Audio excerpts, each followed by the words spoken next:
I left with in our email, it's number 14, where Tim Sales was explaining why people buy more products, and his explanation was because what they do is they sort of position people under people so that they can sponsor more people and with. I did not experience that in Amway. What I experienced in Amway was you were expected to buy a certain amount of products every single month. Now, there's no Amway rule that requires that, but the upline had that expectation. You shall buy 100 PV, for example, when I was in, which in today's dollars is about $300 a month. There's groups that require, I won't say require, but they heavily encourage. In other words, you won't get any support from your upline unless you buy 300 PV a month, which is, we're talking $900, $1,000 a month just for products. And I can't imagine any family, unless you got like 12 kids, being able to consume that much. There's just no way. And we know that they're overpriced, most of them, and so they're almost impossible to sell to customers. And so these people just build up.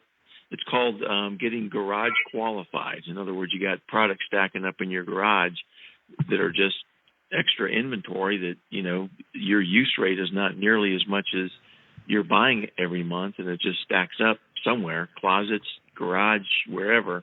And you see a lot of people when they drop out of Amway, they'll get on eBay or Amazon and they'll sell the products for, much, much less than even the IBO cost, because they're just trying to recover some of their money. They're not trying to make a profit. They're just saying, hey, instead of losing 100% of what I bought this for, let me get back 25 or 50% of it, because that's what they can sell them for on the market.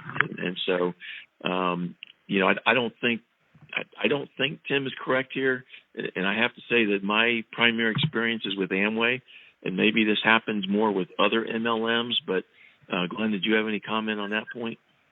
I think it might be different in Australia. In Australia, there's a quota you have to meet each month of PV. If you don't meet that quota, you then don't qualify for income. So if a person's earning $500 a week and then they buy 0 PV, suddenly they're not eligible for income. So they've literally got no choice. They must buy that amount of PV or they cannot make money. So yeah, the rule in the United States, the official rule, the Amway rule, the written rule, is there's no personal consumption requirement. You don't have to buy anything for yourself. Now, what you do have to do is sell at least 50 PV, which is about $150, or have 10 customers every single month in order to earn your downline volume bonus. Now, Amway ignores that rule. I think we talked about that on the previous show as far as why, but they do. They ignore it. And so that's the only requirement. But again, the upline doesn't care about the written Amway rules. They care about making money. And so they tell their downline, we expect you to buy at least 1 or 2 or 300 PV, whatever the group, culture is, every single month. And if you don't, we're going to ignore you. We're not going to give you any help. We're not going to assist you in any way. You're on your own, and good luck. That's kind of the message. Like I was saying last week, to me, that's almost like if you own a franchise, you have to pay a franchise fee every week. The Amway franchise fee is you must spend this much money on products and PV. That's what it amounts to. And the same with tools. If you don't buy the tools, you're ignored. You're just not part of the group, and you're just not going to be involved in any way with the rest of the group.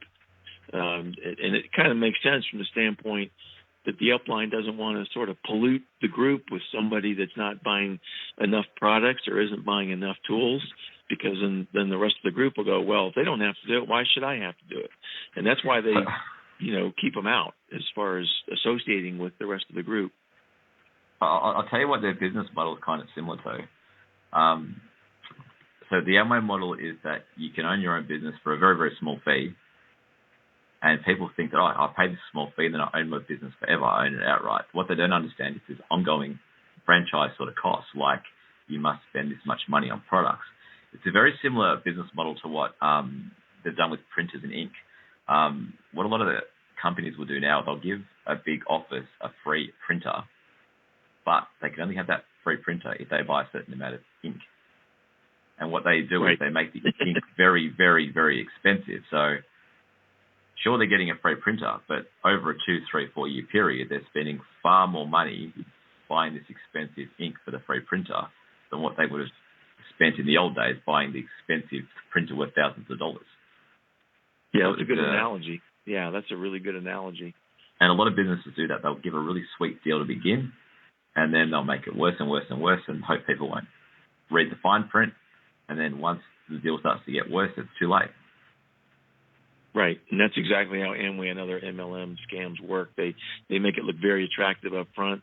They tell you very little about the downside, but then slowly over time, you get more and more informed as far as what's really going on, and by that time you've just spent so much time, money, and effort that you don't want to just give it up. You want to make a go of it, and so they do have you trapped in a sense. I mean, you're free to go at any time. There's no contractual requirement for you to stay there, but there's a lot of social pull. There's a lot of just the fact that you've invested all of that time, money, and effort, and you don't want to just walk away from it. And so they know what they're doing as far as manipulating people. So any comments on that, Peter?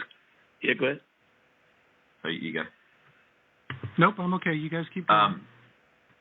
In most cults, you are free to leave whenever you want. So I think that almost makes a cult more effective if you can constantly say, you're free to go whenever you want. You're free to go whenever you want. That's actually more effective than holding somebody there, with guns or whatever. But actually, I heard something a psychologist say that what most people do, and they don't even realize they're doing it, they have an idea or a belief, and they search for evidence that backs up that belief, and they ignore any evidence that doesn't back up the belief. Right. So once you're invested in Amway, you will look for any evidence that backs up the belief, and you will totally ignore all the evidence that goes against your belief. And that's why it's so effective once they're in. And that's why Amway can just continue to just milk money out of people when, Yeah, and I've heard the term confirmation bias to describe what you're talking about. There, Glenn. That's human nature. And, of course, the upline promote that. Now, when I found out about the tool scam in 2005, it didn't take me more than a millisecond to go, hey, you guys have been lying to me for a dozen years. I'm out of here, as far as buying the tools. So, I know other people, like we talked about earlier, the social pull, the, not wanting to give up the investment that you've made with your time, money, and effort, all of those things are part of that equation. For me, it was an instantaneous decision. I had no hesitancy in any way after I found out they had been lying to me for so long. But other people, it takes more to get them to change their minds. So that's just human nature. We're all different in different ways from each other.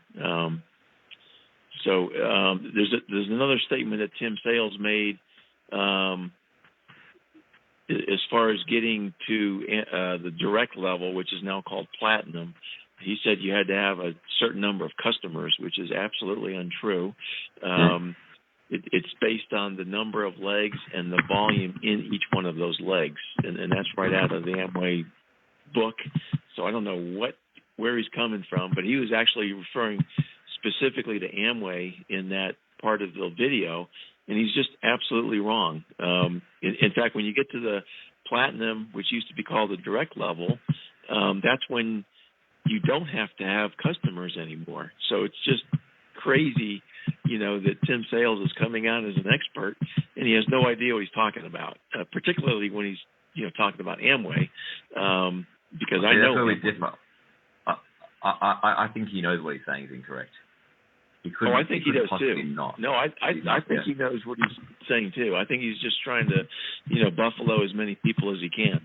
He's too smart of a guy to just have a misunderstanding. I think he's just out there just lying, and Tim, if you're out there listening to this or someone else is listening to it and get it to Tim, I'll be glad to debate you on all these points on this show. But I don't think he's going to take me up on it. So. Yeah, there's no chance of him debating any of us.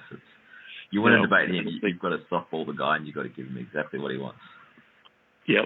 Now, he also talked about the Amway. I think this was more of a generic comment he made as far as the anti-inventory rule, which is commonly called the 70% rule. He was describing